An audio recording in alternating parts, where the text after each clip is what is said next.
Hi, John. You have bought a new car, haven't you? Yes. Have you seen it? Not yet. Mark told me about it. He says your car is smart. Perhaps. I have always wanted to buy a smart car. There are 3 cars parked in the yard, a Mercedes, a Jaguar and a Fiat. Which one is yours? None of them. Mine is in the garage. We have a Porsche. Oh Phil, I have never driven a Porsche before. I wonder if your wife has learned to drive. Sure. She did it last year. She's crazy about cars. Pearl has always wanted to travel about Europe in the car. I have known you for ages, but that's the news to me. Are you going anywhere? So far we are of two minds. We have been to Europe a lot of times. So I'd like to go to China or Japan. But Pearl hasn't been to Paris in a Porsche yet. It's a real problem now. Hello, Jane. Hello, Robert. It is nice to see you. Come in, please. Look here, Jane, there's a concert at our club tonight. You're sure to like it. What about going there together? I'm afraid I can't. I'm making a new blouse. I want to wear it at Mom's birthday party this Sunday. We haven't gone out for ages.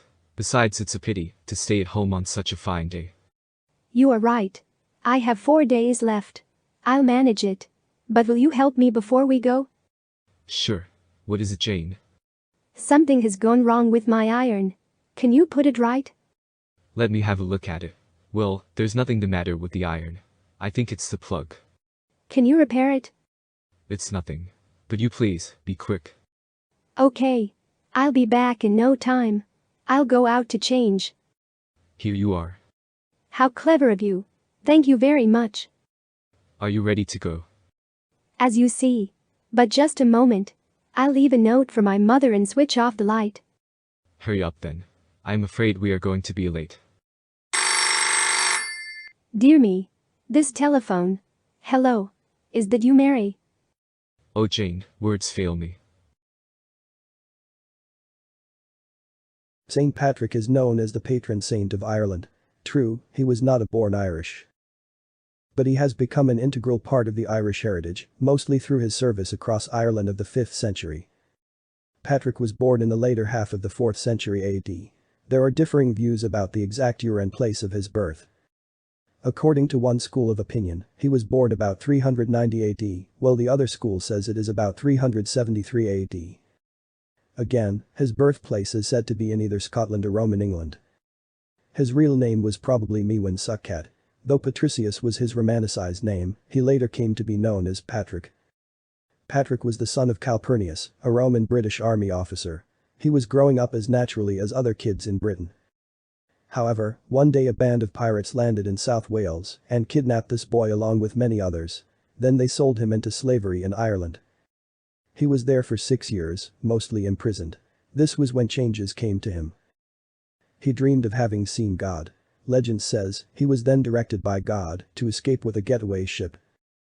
Finally, he did escape and went to Britain. And then to France. There he joined a monastery and studied under Saint Germain, the Bishop of Auxerre. He spent around 12 years in training. And when he became a bishop he dreamed that the Irish people were calling him back to Ireland to tell them about God. The Confessio, Patrick's spiritual autobiography, is the most important document regarding this. It tells of a dream after his return to Britain, in which one Victoricus delivered him a letter headed "The Voice of the Irish." By the end of the 7th century, Patrick had become a legendary figure, and the legends have continued to grow since then. There are many legends associated with St. Patrick. It is said that he used the 3-leafed shamrock to explain the concept of the Trinity, which refers to the Father, the Son, and the Holy Spirit. Hence the shamrock's strong association with this day and name. Legend also has it that St. Patrick had put the curse of God on the venomous snakes in Ireland. And he drove all the snakes into the sea where they drowned. True, these are mostly legends. But after some 1500 years, these legends have been inseparably combined with the facts. And together they have helped us know much about the saint and the spirit behind the celebration of the day. Patrick's mission in Ireland lasted for over 20 years. He died on March 17, 461 AD. That day has been commemorated as St. Patrick's Day ever since. The spirit of the day is to celebrate the universal baptization of Ireland. Though originally a Catholic holy day, St. Patrick's Day has evolved into more of a secular holiday. or rather, be an Irish day. And the Irish have borne it as part of their national tradition everywhere they populated and prospered. The Catholic feast day for this most loved of Irish saints has become a holiday and celebration of the Irish and Irish culture. The leprechaun, a Celtic fairy, has become entrenched as a chief symbol for this holiday, as is the shamrock, an ancient symbol for the triple goddess Brigid. It is fitting that this holiday should fall at the time of the year when the return of spring begins to seem at hand. The icons like the color green, the three-leafed shamrock, the leprechaun, or the pot of gold and Blarney stone all came to be associated with the celebration of this day. Joke 1. Did you hear that Flanagan invented an invisible deodorant? No, what good is it? Well, if you use it, you vanish and no one knows where the smell is coming from. Joke 2. An Irishman and an American were sitting at Shannon Airport. "I've come to meet my brother," said the Irishman. "He's due to fly in from America in an hour's time. It's his first trip home in 40 years. Will you be able to recognize him?" asked the American. "I'm sure I won't," said the Irishman. "After all, he's been away for a long time." "I wonder if he'll recognize you," said the American. "Of course he will," said the Irishman.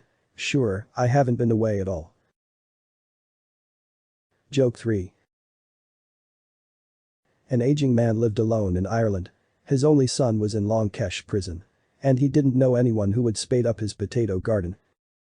The old man wrote to his son about it and received this reply: "For heaven's sake, don't dig up that garden. That's where I buried the guns." At 4 a.m. the next morning, a dozen British soldiers showed up and dug up the entire garden, but didn't find any guns. Confused, the man wrote to his son telling him what happened and asking him what to do next.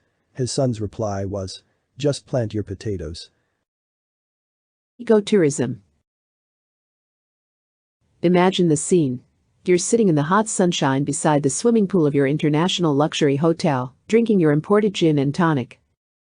In front of you is the beach, reserved for hotel guests with motorboats for hire. Behind you is an 18-hole golf course, which was cleared from the native forest and is kept green by hundreds of water sprinklers. Around the hotel are familiar international restaurant chains and the same shops that you have at home. You've seen some local people, some of them sell local handicrafts outside the hotel. You bought a small wooden statue, and after arguing for half an hour you paid only a quarter of what the man was asking. Really cheap. Is this your idea of heaven, or would you prefer something different? Nowadays, many of us try to live in a way that will damage the environment as little as possible.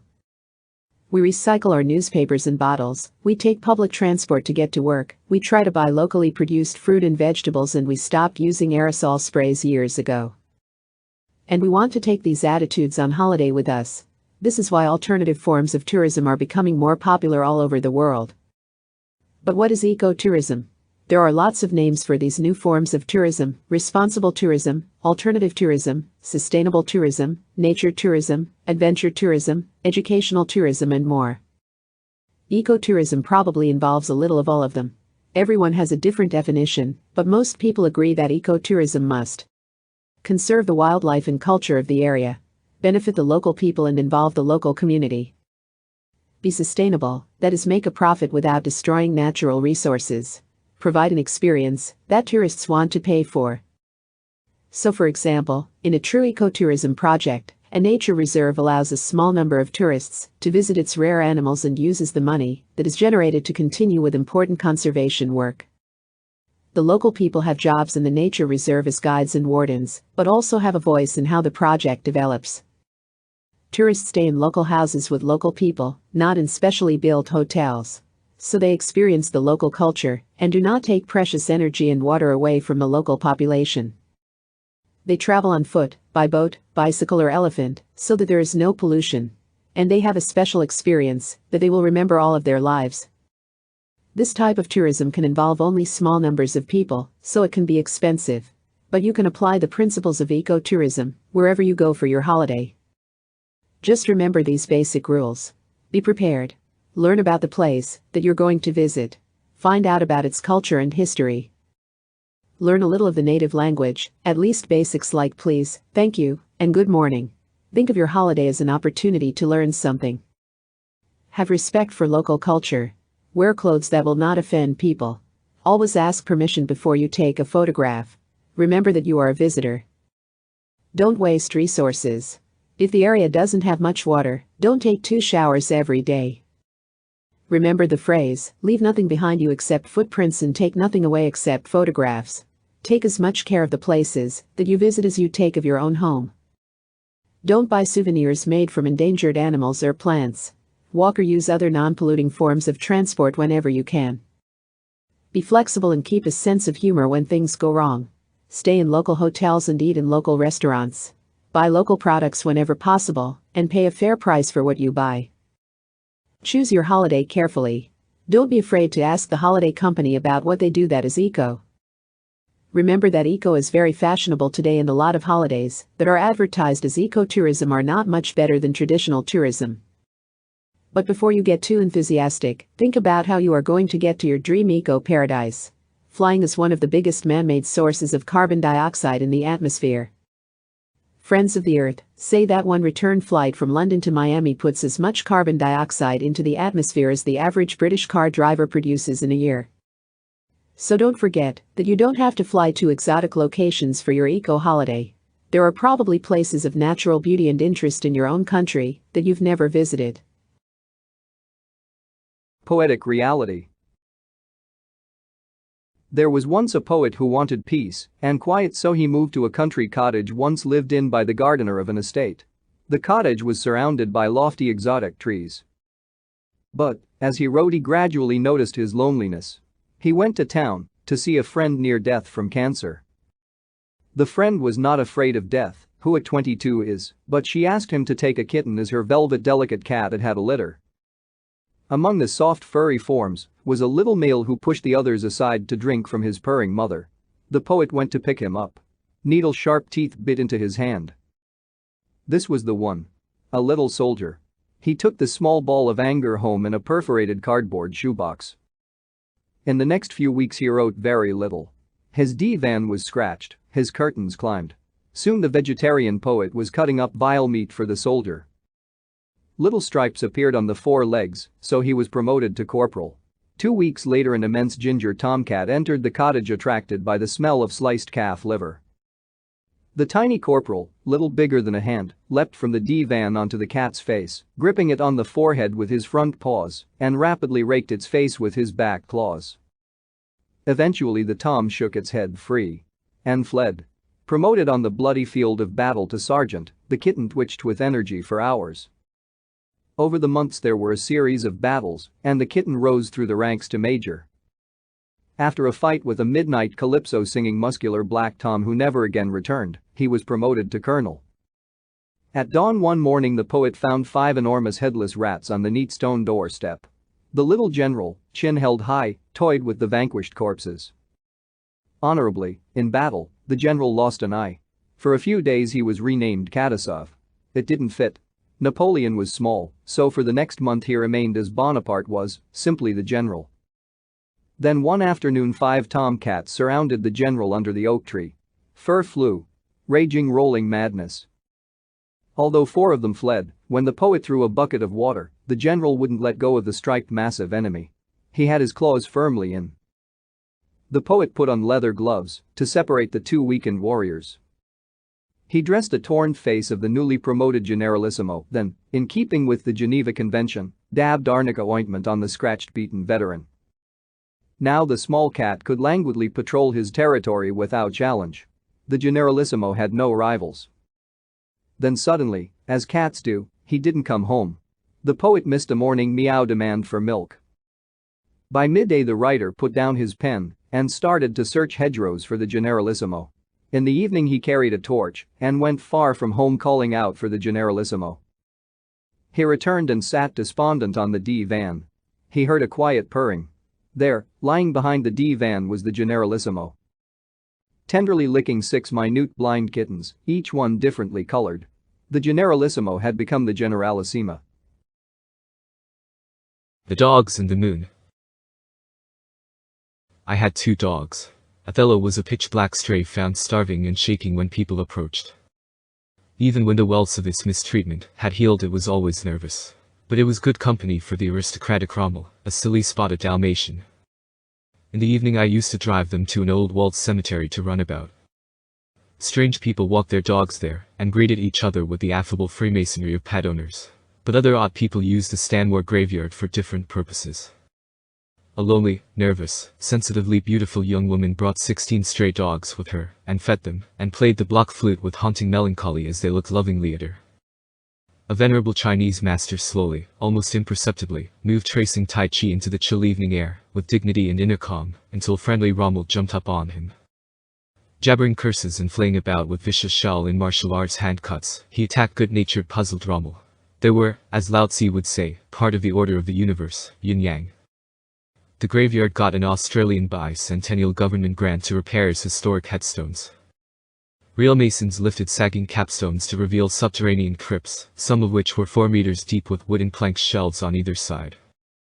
Interesting. But dogs are democratic, and piss equally on the great and the humble and the damned and the saved. One evening, a full moon hung in the deep dark sky. I found a small capstone at the end of an old grave about to be restored. I stepped over the barrier, to shine my torch into the hole. As I bent over to look, Rommel jumped on my back. I fell. Into the grave. Down. Far down. Into the chamber. It took a while, to move my legs and arms. High above was the small hole. The moonlight seemed far away. I had to get out. Atavistic paralyzing horror was overcome by the adrenaline of fear. I reached for the plank shelves, and started to climb with a foot on the shelves each side. Some gave way. After several falls and much effort my fingers found the rim of the entrance. Trying to pull myself up, I skinned my chin.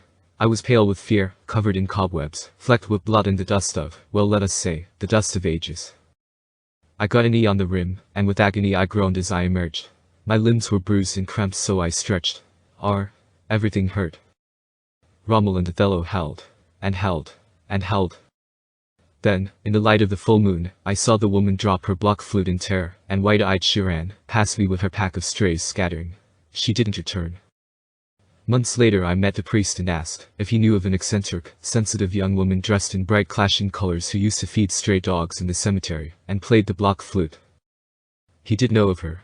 He had been called to a psychiatric hospital, to reassure a sad lost young woman who tried to convince the doctors she had seen a corpse rise from the dead. I didn't confess. I am alive. And Rommel licks my face.